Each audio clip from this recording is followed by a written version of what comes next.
Good afternoon, everyone. Eh, wala na tayong, dito, straight English.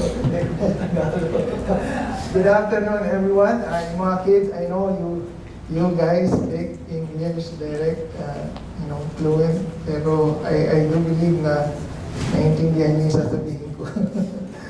Anyway, let me open my, here. Oh, okay. That's the one. Nasa na. There you go. Dahil lang po. Hindi ako nakapag-print kanina sa bahay kasi my printer is not working, so I have to use my tablet here. Hindi ako sanay, but I will try my best. Okay, once again, good afternoon. It's the second Sunday of June. And today, it's June 9, and we are still on the theme of this month. The theme, siguro alam niyo na, the theme for this month is about fathers. Okay, but it's Father's Day is month. Okay, actually the Father's Day is on next Sunday. Okay, but in preparation, I want to speak more about the father. Okay, not only the father, but of course including the men, diba? And also those future father. Okay, so yung mga kalalakihan na youth, eventually will become father. So this goes along with you guys. Okay. And this is as we celebrate this month, just like what I've said, for the father and all the men as well. So father and men are important, right? They are given special tasks by God on this earth, right? Including myself, we have been given a specific task or role by God, not only to provide the needs of our individual family, but at the same time, and the most importantly, to spearhead the spiritual growth of our families. Okay? So, yun yung main role natin, especially to those fathers and those fathers to be. And because of that, the center of our message for today will focus more on the father, or for the men. So we will be looking to a well-known parable that talks about the constant love of a father. And as I deliver this message, I would like you to think, yung mga tatay ninyo, or your father, your dad, your papa, or regardless of how you call them, and even your husband who once become a father. And this is as we celebrate this month of Father's Day. The goal for us is to look into another biblical story that can be found only in the Gospel of Luke. Okay? And this is to reflect some lessons as we celebrate, gaya nga sabi ko, the Father. In the same way, to understand and follow the example of Father's constant love as delivered by the Lord Jesus Himself in this inspiring and challenging story. Actually, it is the Lord Jesus Christ who delivered this story, or to be specific, this parable. So if you have your Bible ready with you, I'd like to invite you all to open it in Luke chapter 15, and open it in verses 11 to 32. I'm not going to ask you to stand up because I don't want you to read it, but rather, I would like us to watch this short clip. Actually, I found this short clip in YouTube that would show this dramatized story. And this will help us understand it. Can we play? Oh, wait. Nawala yung ating sound.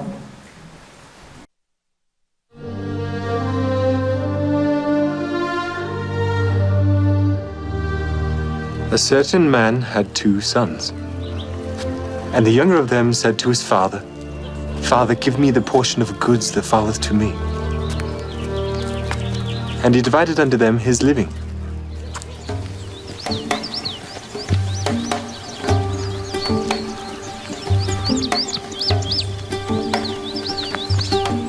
And not many days after, the younger son gathered all together and took his journey into a far country, and there wasted his substance with riotous living.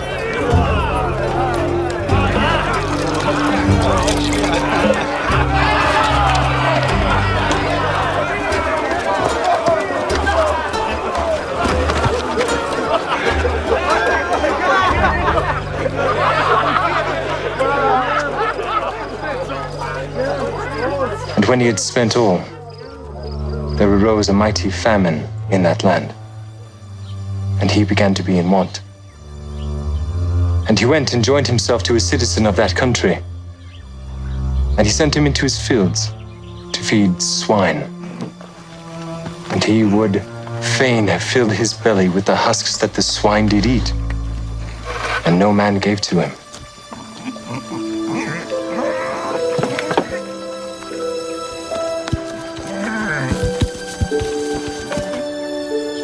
And when he came to himself, he said, "How many hired servants of my father's have bread enough and to spare?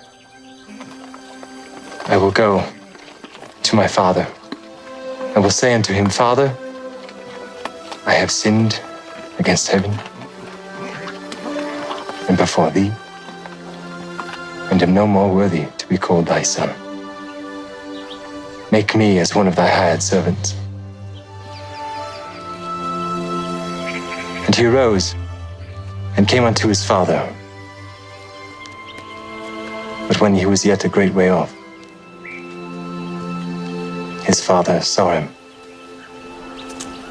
and had compassion, and ran and fell on his neck and kissed him. And the son said unto him, "Father, I have sinned against heaven and in thy sight, and am no more worthy to be called thy son."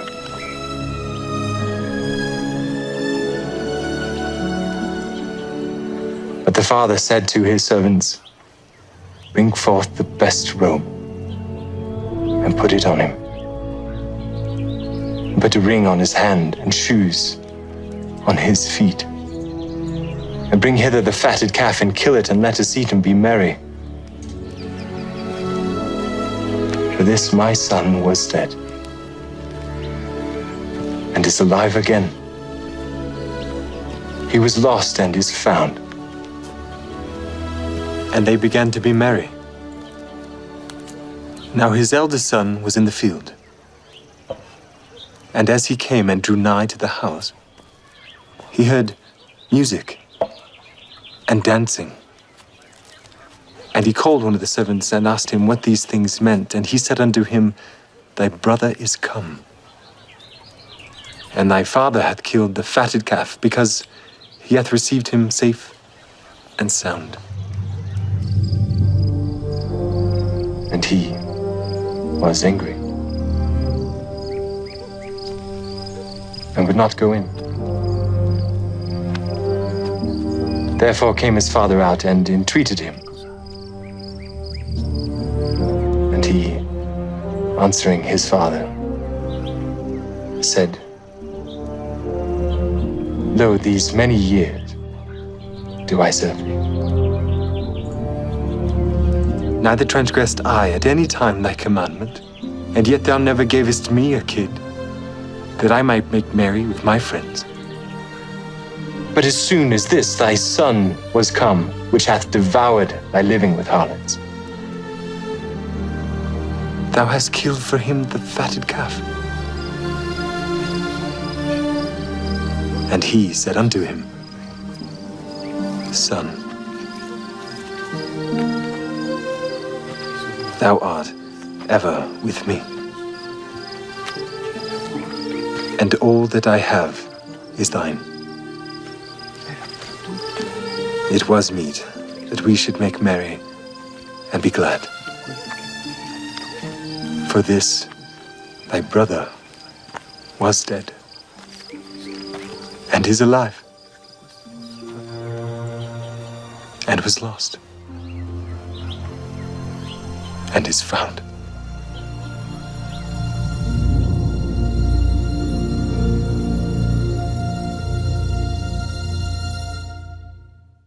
Okay, before we continue, let's come to the Lord first in prayer.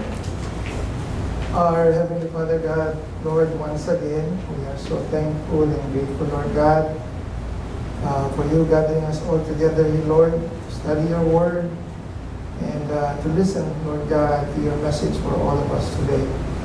Lord, we just pray that you prepare our hearts and our mind as we listen to your word, Lord God. Be the deliverer of your word, Lord God. Be the speaker. And use me only, Lord God, as your mouthpiece. And use my mouth, Lord God, as a channel of your blessing. And Lord, we pray that whatever we will hear and study for today, Lord God, and hear the message, may it be glorifying to you. And all these things, Lord, we pray in Jesus' name. Amen. Amen. So, probably if you notice, the one that I've shown you, the clip, was actually the dramatized version of the text that we are supposed to read a while ago. So that can be found on Luke chapter 15, verses 11 to 32. So whatever it was said on that film clip was mentioned on those verses that you will see on your Bible. Okay? So before we jump into our scripture, before we go back to that story, first, allow me to set up the stage of our main lesson for today. I want you to understand some short background about this parable. Because a lot of people have heard this, but some of them might not have fully understanding what is it all about. So first, let's understand this background first. What is a parable? And what are they, and why did Jesus use them? Now, by biblical definition, a parable, it means something cast alongside, or something that is thrown beside it, right? Parables are teaching aids that can be taught as an extended analogies or inspired comparison. So biblically speaking, the parable is an earthly story with heavenly meaning. So that is what basically a parable is. In short, it is just a make-up story to support a driven subject. When we hear a parable, it's not a true-to-life story. It is a make-up story na naisip lang, or something that has been conceptualized in the mind of the one who's speaking it. So the question is, why does Jesus speak on parables? Why not just a simple statement? Siguro tatanungin nyo, why does the Lord Jesus Christ, speak on parable? Actually, the Lord Jesus Christ explained the twofold reason, and it can be found on Matthew chapter 13, verse 13, and verse 16. Number one, it is the reason is to reveal the truth to those who wanted to know it. So if we wanted to know the truth, the Lord uses parable. And secondly, to conceal the truth for those who were indifferent. Meaning, yung parable ginagamit ng Lord, the Lord uses parable so that He could show some truths to those who wants to know it. And that is what He said, right? When the disciples asked Him, why do you speak them in parables? And that is the Lord's answer. Because it has been given to you to know the mysteries of the kingdom of heaven. Okay? And but for those who are not, they were used to be to hide. Okay? And it says there in verse 16, blessed are your eyes, for they see, and your ears, for they hear. So it is a blessing to understand a parable. And for that reason, we are studying this parable. And that is the definition, that is the meaning of the parable. Now let's look at the purpose. Why did the Lord Jesus Christ speak this parable? We know that the parable has two purposes, to hide and to reveal the truth, right? Depending on who's the audience. But on this particular text that we have read, what is the purpose of the Lord Jesus Christ? Why He speaks this parable? Actually, we could find that on Luke chapter 15, verse 1 and 2. Let me go there. So in Luke chapter 15, verse 1 and 2, we could see that the Lord Jesus Christ was speaking directly to these 12 disciples, and He was speaking, and He was trying to hide something to the Pharisees and the scribes. Because these Jewish religious leaders did not think that it is appropriate for a religious person to interact with such unholy person or sinners. Because at that time, that is their complaint. Pina-question nila ang Panginoon, sabi nila, this man receives sinners and eats with them.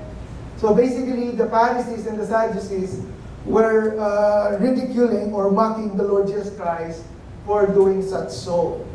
Okay? And if you will notice also, in these two verses, we could see the audience of the Lord Jesus Christ. Because this is the initial passage on Luke chapter 15, before the Lord Jesus Christ talks about the parable. Actually, there are three parables that the Lord Jesus Christ talks about on Luke chapter 15. The first parable is about the parable of the lost coin, and the lost sheep, and then the lost coin, and then the third one is the parable of the prodigal son. Okay, but before the Lord speak about the parable, it was mentioned that he was talking with the disciples. So there are how many? How many audience do you see there? You see the disciples, right? Actually, the Lord Jesus Christ is talking to the disciples, and then we see the Pharisees, and then the Sadducees, the scribes, the tax collector, and also the crowd following him, and of course, to us right now. The Lord is speaking to us. So the question now is, what is the central theme for this parable? So like what I've said, the accusation of the Pharisees and the scribes set the stage for the three parables that the Lord Jesus Christ mentioned on Luke chapter 15. And the reason for that is the Lord Jesus Christ want to teach the Jewish leaders or the Jewish authorities, and even to us today, on how God deals with sinners. Dito in-explain ng Lord kung paano mag-deal ng sinner. And this is important for us to remember because this is where we would anchor our message for today. Ito yung dahilan kung bakit, this is the reason why the Lord Jesus Christ mentioned this parable. Sabi ko nga kanina, kasi kine-question siya ng mga Pharisees and the scribes.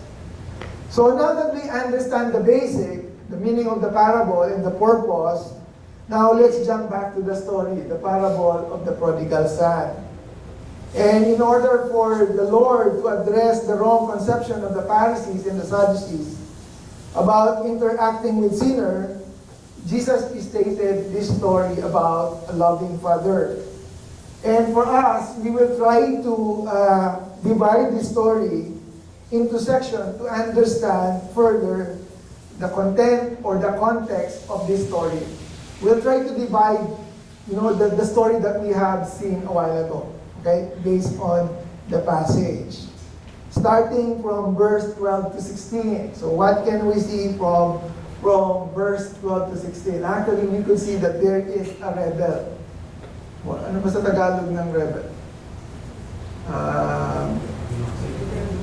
Rebelde, parang. Paghihimagsik? Or something that trying to oppose. Parang gano'n. Pasaway. Yan siguro magandang sa Tagalog. So there is a rebellion from this story. The younger son said to his father, "Give me my share of the estate." Historically speaking, during that time, or during those days, the father could have given the inheritance. Pwede naman ibigay ng father yung inheritance before or after his death. But this particular situation was done unusually. Hindi siya pangkaraniwan. It is not normal. As we could see here, it's different because it was not the father who initiated yung pamimigay ng inheritance.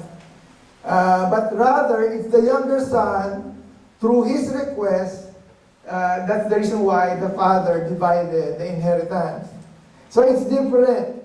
Actually, reading between the lines, And paraphrasing the statement, it is as if the son is saying, mabuti pa mamatay ka na, so I could get my inheritance.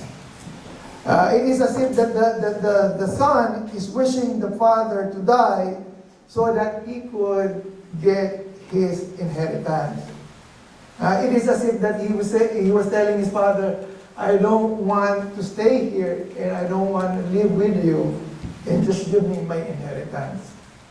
Ganun yung parang degree or weight when the son asked the inheritance to his father kasi hindi pa naman siya patay. Imagine you asking that to your father. Subukan ninyo. So parang it's a big mock, di ba, sa father, or it's a big insult to the father who's not yet dead. Because normally, the inheritance is only given after the death, or if it's initiated by the father, kung yung father mismo ang nag-usap. But at this point, it was the son who made the initial request. So we could see here that it is a harsh request, right? It's shocking and it is a selfish request. Pag sinabi natin selfish, yung parang hindi na iniintindi. You know, he's not minding what the father would feel about his request. In fact, in Deuteronomy chapter 21, verse 15 to 17, we could see here that the request that the son, actually this son who made the request, it's not the firstborn. He was just the younger son. There were two sons, di ba, sabi doon sa story. So, the son who made the request was the younger one. But during those times, the firstborn or yung panganay, they always have a much better privilege. It says there that the firstborn will be given a double share of all what the inheritance from the father. So as you can see from here, yung nire-request ng second son was not, like what I said, it's not usual, or it is a very selfish request. Because he was asking half of what the father has. No, the point is, the issue is not about the issue of asking his inheritance, but rather on the intention or the purpose of, and by the way, the demands of the son. Hindi naman, I think it would not be an issue to the father, but the problem is the way the son intends it, yung kanyang inheritance, and the way he demands for it. Look at this. In verse 11 to 13, says here, on verse 13, after the son got together all he had, he set off for a distant country, and there he squandered his wealth in wild living. So what does it mean? It means that the son has no intention of using that inheritance for good purpose. Basically, his intention is for his self-own gratification. And we could see here the character of the second son. He is selfish, ungrateful, unloving, disrespectful, unfair, impatient, rude, and actually foolish or stupid.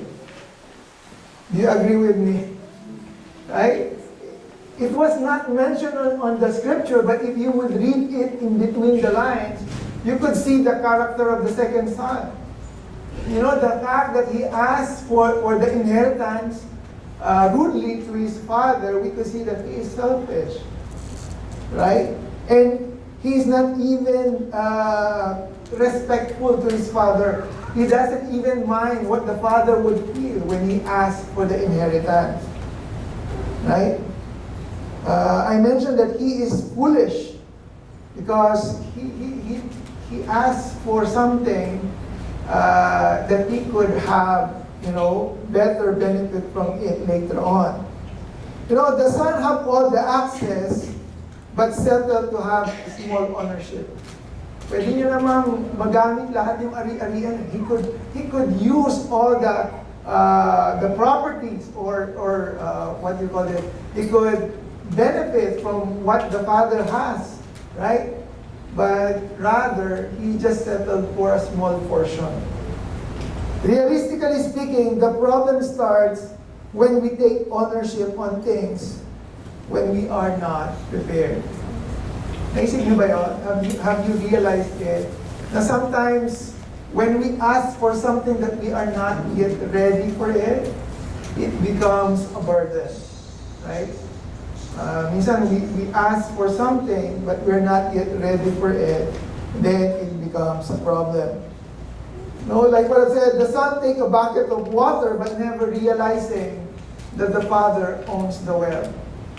Walang siya ng konti, right?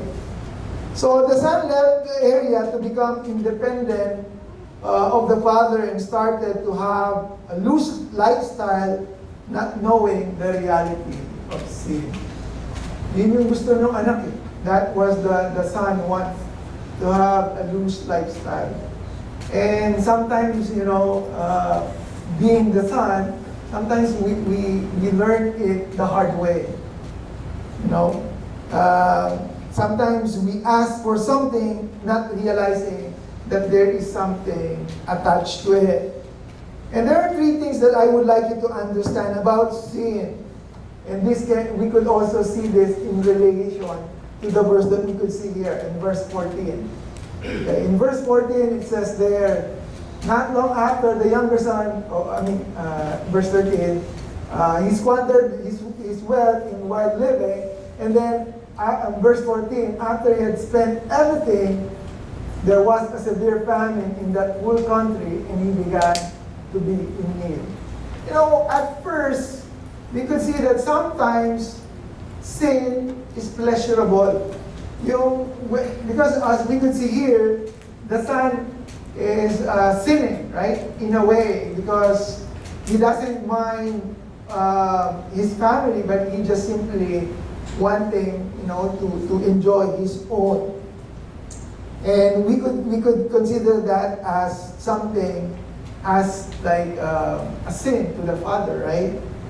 And like what I've said, sometimes having all those luxury, having all those wealth living, sometimes it's pleasurable. Minsan masarap eh. Okay, I want to be on my own. I want to have my own house. I want to do my own thing. I want to have my own money. Yeah, it's good. It's pleasurable. But the question is, are you ready if something happens? And similar to what happened to this guy, problem strikes. And we could see here that sometimes all those things that we enjoy, all those pleasurable things that we enjoy, those are temporary. No, it's not permanent. And at first, it looks teasing, sabi nga nila. When we say teasing, parang ang sarap. O when you see someone enjoying things, I want to be like them. They have their own. They could party all the time. They could stay late. No one will bother them. So I want to leave my place, right? But the truth is, sometimes it's tricky. Well, of course, it depends on the person, right? So, but the thing is, what I'm trying to point out here is that from the character of this son, to him, it is as if having all the inheritance on his own is pleasurable. Right? Para sa kanya, siguro masarap mag-isa. Kaya hiningi niya yung kanyang mana. That's the reason why he asked for his, yung kanyang inheritance. Because he thought that having all those inheritance on his own, that no one will bother him, will be pleasurable. He never realized that in verse 15, there's a price for it. Like what I've said, sometimes sin is pleasurable, but at the same time, it's pricey. Eventually, what happened, there was a severe famine in that whole country, and he began to be in need. Naubos yung pera niya. Because he squandered. When you say squandered talaga, loose living, nilustay niya sa Tagalog. He spent everything, right? And then eventually what happened? It's all gone. It's all gone. And here he finds himself in the city looking for a job. Because he needs to pay all his debts or all his needs to be satisfied. And the thing is, the only place he could go is with the pigs. You know, para mag-alaga. Just like, you know, right off the bat from this story, we have to be very careful what we ask for. Sometimes we ask for our own independence, our own things. But the question, like what I've said, are we ready? Do we know what to do when calamity strikes? So it's very pricey because this will bring sorrow. Diba? How many of you have encountered that? At first you were enjoying and then all of a sudden everything was gone. You know, let me share you some personal experience, which I've really learned a lot. You know, when I first came to Canada, I thought everything here, madaling kitain. You know, I spend here left and right. And then sometimes the bank would allow you to borrow money. It is as if that, you know, everything will not come to an end. Swipe here, swipe there, until such time, ang dami mong bayarin. At first, it's you know, it's good because you have everything you want. But when the time comes that you need to pay, you're scratching your head. How can I pay this? Right? So like what I said, it's pleasurable, but at the same time, it's pricey. And this is something that this son learned it the hard way. So sin is pleasurable. Sin is pricey. Right? When I said sin, hindi naman not necessarily, you know, sin, but you know, those things that is not good in the sight of God, okay? But of course, those are considered sin. And what else? Another thing is, it's painful. Look what happened to this guy. At verse 16, he longed to fill his stomach with the pods that the pigs were eating, but no one gave him anything. Did you see that? It says there that he is wanting to eat. Ang tawag nila doon sa Tagalog, yung kaning baboy.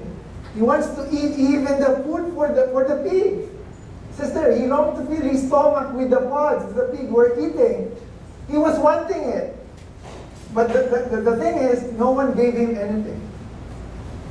Even yung food for the pigs is not even given to him. Para, kung kakainin niya para yan sa baboy. It's not for you. Imagine his situation. He was, you know, he was the son of a rich man. And then now he is settled, you know, doing things like this. And again, you know, this story is very common. I mean, this is I think most of you already know this story about the story of the prodigal son. But the lesson that we could find in here, it's very up to date. It's current. And the lesson here is we have to be very careful of what we ask for. And we have to be very, very careful of what the Lord provided us. Because sometimes it will bring pain, you know, like what I said, if we're not very careful. It brings shame.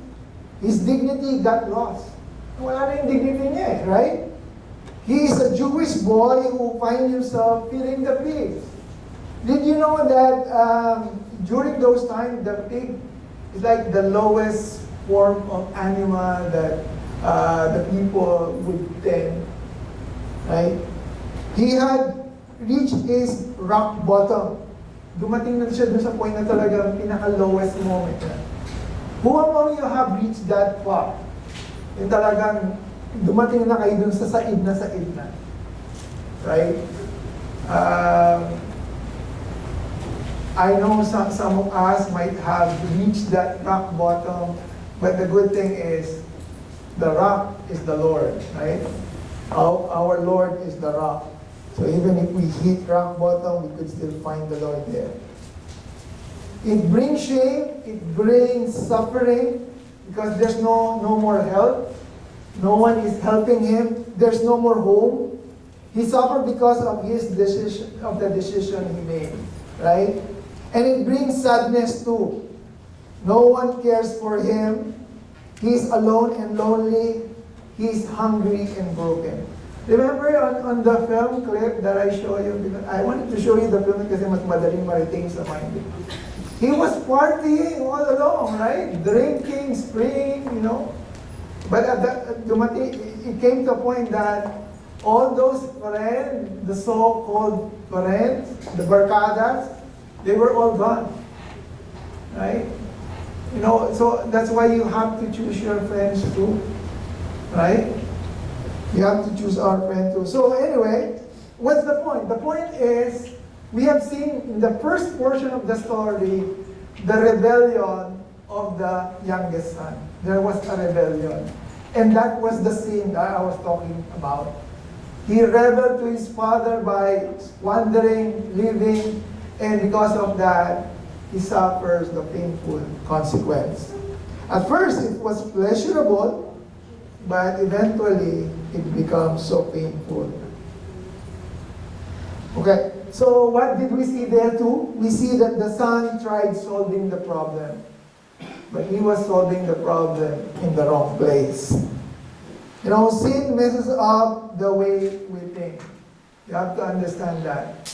Because sometimes we thought that we are smart, but remember this, once you are on that rock bottom, those sin will mess up the way we think. Imagine, some people when they got compromised, they started making foolish action, right? Nagpapatong-patong. Diba? Sabi nga nila, yung pagkakamali, nanganganak, nadodoble. And that is the same thing that happens to the son, right? Because of his wrong decision, what happens next? He eventually suffered the consequence of his wrong action. Okay, so we see that there was a rebellion. Let's continue. What's next from this story besides the rebellion? We see the rebellion, and then we see there is a realization. Actually, we could see this in verse 16 to 19. I'm not going to read everything because we have seen it from the clip. I'm just simply going to highlight some of the key verse there. What does it says there? In verse 17, he came to his senses. Dumating na siya dun sa point na he realized, I made a mistake. And then look at what he said. I will set out and go back to my father. Before he came to that realization, the first thing that he remembered was what? Look at what was mentioned in verse 17. When he came to his senses, what triggers his realization? The thing that triggers his realization is when he remembers his father's statue. Right? Yung kabuhayan ng tatay niya. Look at what it says there. How many of my father's hired servants have food to spare? And here I am starving to death. Naalala niya bigla yung tatay niya. All of a sudden he started remembering the things that his father had, right? And that triggers his realization. And again, sometimes this is what we need right now. In order for us to realize where we are right now, let's remember the things that we had in the past, the good things. And for this person, that was his father's statue. And he says there that I will set out and go back to my father. He made a resolution. He thinks. And then in verse 19, it says there too, I am no longer worthy to be called your son. Eventually, the son remorse, right? Like what I said a while ago, pigs were considered unclean by the Jews. And there could be no more disgusting profession than to feed the pigs. Yun yung pinakamababang klase ng trabaho before. That was the lowest type of job. And the worst, he came to a point where even sharing the food with the pigs.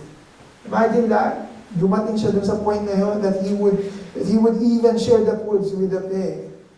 You know, the story indicates that he was not even able to earn friends from what he had. Yung kayamanan na nakuha niya, all the inheritance that he received from his father, was not able to win friends.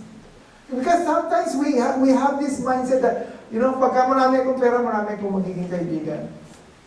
Not all the time. Right? Not all the time. Well, there might be some instances that you could earn friends, true friends, but it's very seldom, right?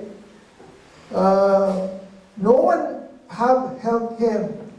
And at the end, he was all alone by himself. In verse 17, he begins to remember, he started to recount his blessing. He started to see the big picture, and he began to rethink and resolve the issue. And I guess this is the first thing that we have to do when we are trying to resolve a problem. When we have a problem here, liquor is not the solution. When we have a problem here, you know, vices is not the solution. Or, you know, the solution is you set a time for yourself. No, probably what you could do is, just in case, okay? Just in case you are in that situation, or just in case you will fall into that situation, the first thing that you have to do is set a meeting to yourself. Sabihin mo sa sarili mo, you know what? Let me have a meeting with you. Bakit ka ba sobrang gastos? Talk to yourself. You know, initiate that change. Tanungin mo yung sarili mo, what am I doing here? Look at this guy. Diba? He asked himself, anong ginagawa ko dito? Bakit ako kumakain ng pagkain ng baboy? I'm not a pig, right? Probably he was telling that to himself. I'm not a pig. Why am I here? Bakit ba ako nagkanta utang-utang? Ano bang ginawa ko? Why did, you know, I'm suffering all these things that I have right now? What did I do wrong in the past that brings me to this situation? Okay? So, something to learn from this guy, you know, he made the realization, right? And finally, after realizing, he then proceeded to, to return. Okay? So there was a rebellion, and then there was a realization. Now, he is planning to return. In verse 20 to 24, let's see. What does it say here? So he got up and went to his father. Right? That's what he says there. After realizing that there is no way. Na-realize niya, there's no way. I'm deadlocked. I'm in my dead end. You know, eventually, if the food for the pigs will run dry, I will have nothing to eat. Right? So he came to that point. Sabi ko nga kanina, he came to the point where it's his rock bottom. And then he immediately took the action. He realized that thinking about it will not get the job done. No, hindi pwedeng isip ka lang ng isip. No, it's not enough for you just to plan it. You have to take some action to your situation. Or you've been wanting to have something, and you come up with a plan, but you're not executing your plan. O gusto kong graduate. Gusto mong graduate, pero hindi ka naman nag-aaral. Right? Or you want to learn how to drive, but you're not driving. How will that happen? Hindi ka naman nag-sign up for something. You don't even took the test. Right? You have all the plans. You know, talk is cheap. You better start doing something. Right? Set up your goal and then start pushing yourself. Your plan will always be a plan. So, actually, I was watching this film clip from Denzel Washington from YouTube. He was saying, a dream is just only a dream, and until you do something about it, right? Kung lagi ka lang mananaginip na parang si Juan Tamad, di ba? You're just waiting for the guava to fall down. It will not fall down. Probably it might, but it might take years. Di ba? So you have to do something. Start doing something. Oh, you're planning, next year, wala na akong utang. Okay, good. But what are you doing right now? What are you doing this year? Gastos ka pa rin ng gastos eh. Shopping ka pa rin ng shopping. Right? Next year, healthy na ako. But right now, what are you doing? You're not doing anything, right? You have to do something. And yeah, and this is what this guy did. You know, he said he made the resolution, but he acted on his resolution. He got up and went to his father. Okay, and what does verse 21 say? Let's go. And then what happened as he come to his father? Says that the father saw him and was filled with compassion to him. And what did the father do? He ran to his son, threw his arms around him, and kissed him. Now, I was imagining this father. And siguro talagang yung father na to is very loving. Right? Very, did you see that? Did you see it? Ang sabi doon, the father kissed him. Naligo na ba siya? Did he took a bath? He was staying with the pigs. And what did the father see? Oh, talaga, wow, ang bango-bango mo. Diba? Amoy pig ka, amoy porky pig ka. But no, he doesn't care. Right? A true, perfect example of a loving father. Right? Sometimes we don't see that, right? But look at this father. He was, he doesn't mind. And the thing is, this father is the one who runs after the son when he saw it. And then the son said to his father, Father, I have sinned against heaven. And okay, look at that, the remorse, right? The guy first realized that he sinned against his father. No, against heaven first. Nalaman niya, he realized that he sinned against God first, and then eventually against his father. And he says there, I'm no longer worthy to be called your son. Right? Actually, in fact, if you're going to read the story, he was already settled just to be a hired person by his father. Miski gawin mo na lang akong katulong. Even if you hired me as your maid, sir, as your maid, as your katiwala, I'm okay with that. But look at what the father did. What did the father do? It says there, quick! Bring the best robe and put it on him. Put a ring on his fingers and sandals on his feet. Bring the fattened calf and kill it. Let's have a feast and celebrate. And look at what the father said. For my son of mine was dead and is alive again. He was lost and is found. So they began to celebrate. So the initial reaction of the father was what? To stop the pain of the son. Ang sabi nun, quick, di ba? Para matigil na yung hapdi ng karanasan mo. Let me put you back to where you belong. Basically, that's what the father is saying. Yun yung initial mindset ng father. He doesn't care na, ano ba nangyari sa'yo? Hindi niya na pinagilitan eh. He didn't even scold the son, anong ginawa mo? He didn't even scrutinize, what happened to you? Buti nga sa'yo, di ba? Yan, doon, magaling tayo doon eh. We are good in that. See, sabi ko na sa'yo eh. Yan ang napala mo, hindi ka kasi nakikinig sa akin.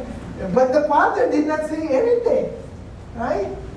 He didn't even scold the son. The father did not even complain. Di ba? But what? Unconditional love. Unconditional love of the Father. And again, this kind of love was related by the Lord Jesus Christ. And of course, the Lord Jesus Christ is thinking about the Father himself, right? The God the Father. According to the scripture, while he was still a long way, the Father saw him. So this somehow indicates that the longing of the Father for the return of His Son. Matagal pa lang, long before the Father is already waiting.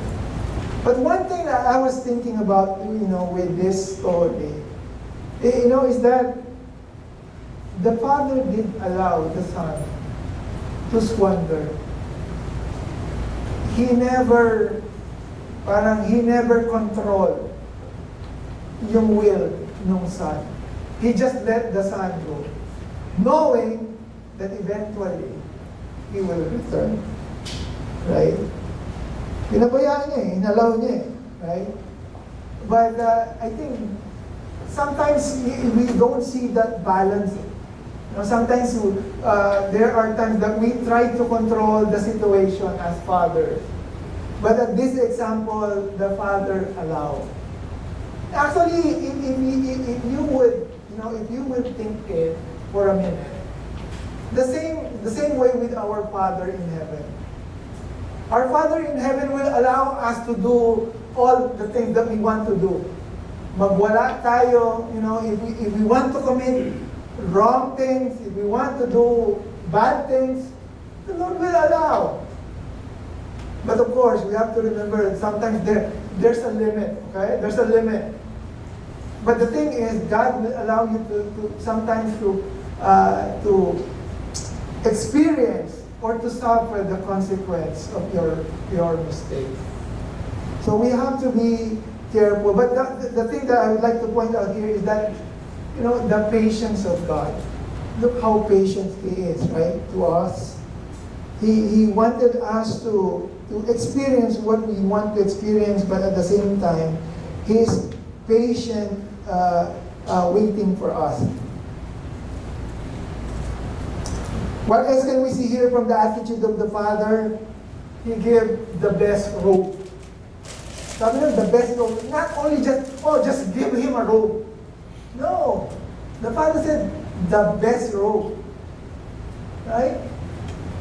Put it on him. Put a ring on his finger and sandal on his face. There's so many meanings about that. Even that ring. It's a sign of authority. Right?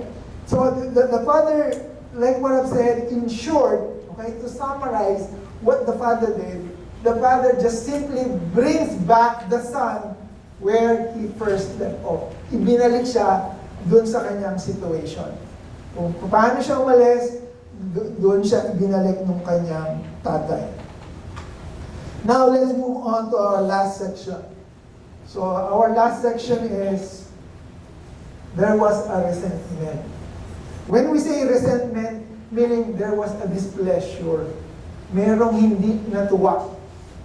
And let's look at who it was. Actually, it was the older son. Right?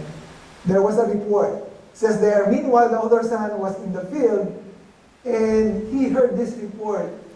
And the report came to him, and it was mentioned that his brother has come, and the father has celebrated with the return of the younger son. So, what was the reaction of the older son? Let's see the response. The older brother became angry. Okay? And actually, he refused to go in. Ayaw ko nang pumasok. Nagdabog siguro siya. Right? And what happened? The father, because of his compassion, he went out and pleaded with him. Nakiusap pa yung tatay. Right? But look at the reaction of this older son. He was saying, I've been slaving for you and never disobeyed your orders. You never gave me even a young goat so I could celebrate with my friends. But when this son of yours who has squandered your property with prostitutes comes home, you killed the fattened cow for him. What did you see here? Right off the bat, what did you see here? What is to me, actually marami tayong makikita. We could see a lot of things here. But the very first thing that I see here is that the sin of comparison. When you start comparing yourself with others, jealousy will arrive, envy will arrive, hurt, yung greed will arrive. Because he started comparing himself. And the point is, there's no point of comparison. There's no such thing as, why would you compare yourself to him?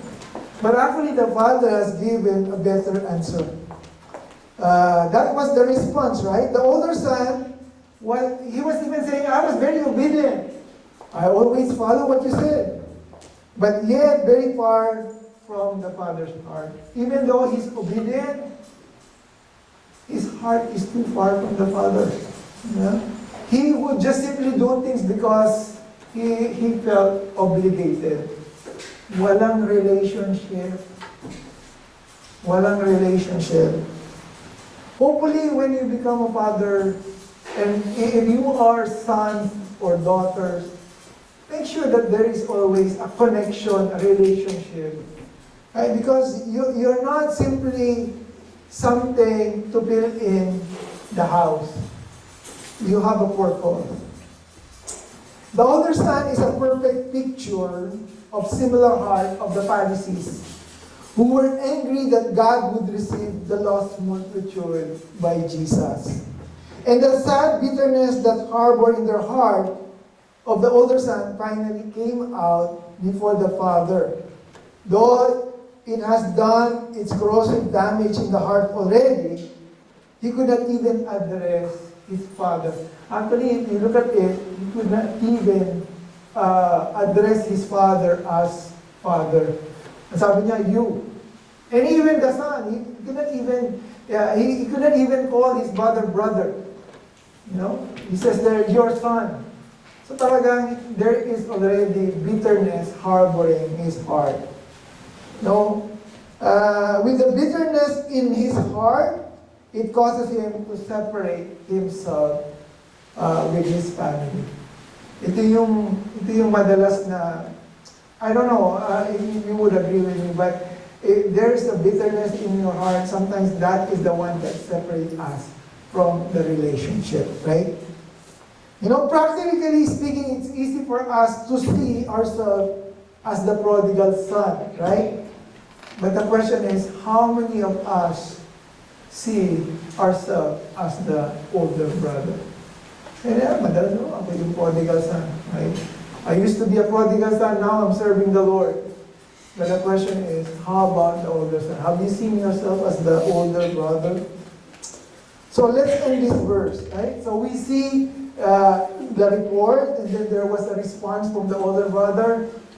But let's look at the restoration of the father himself. In verse 31, it says here, my son, the father said, you are always with me, and everything I have is yours. We have to celebrate and be glad because the brother, yours, was dead, and he is alive again. It says here, he was lost and is found. The question is, what did the older brother respond after this? Probably most of us, by glance, would think that it seems that apparently the story did not end quite well. Parang bitin, di ba? Kasi hindi natin alam what happened to the older son. Did he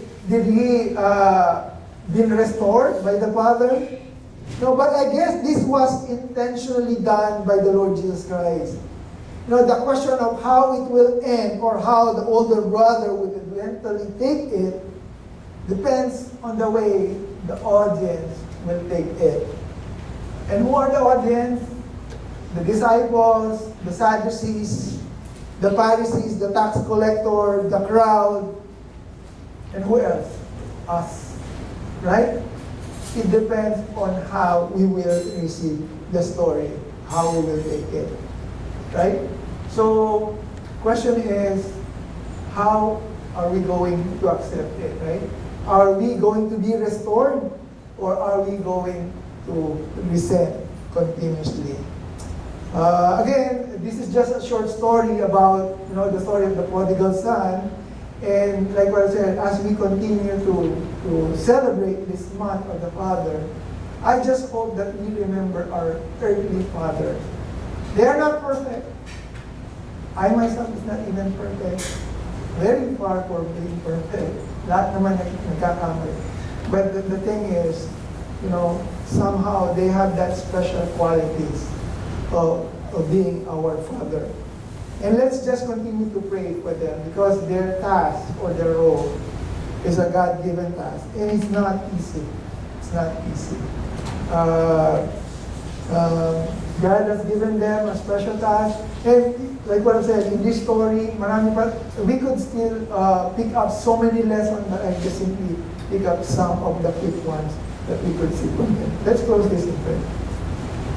Heavenly Father God, Lord, once again, we are so thankful for you allowing us, Lord God, to understand this short story about the parable of the prodigal son.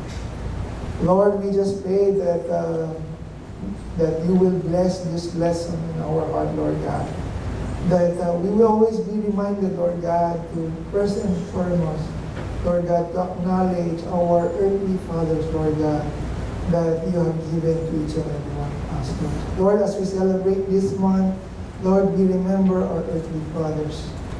And Lord, whatever they have accomplished, Lord God, in our life, Lord God, Lord, we pray that it will be glorifying to you.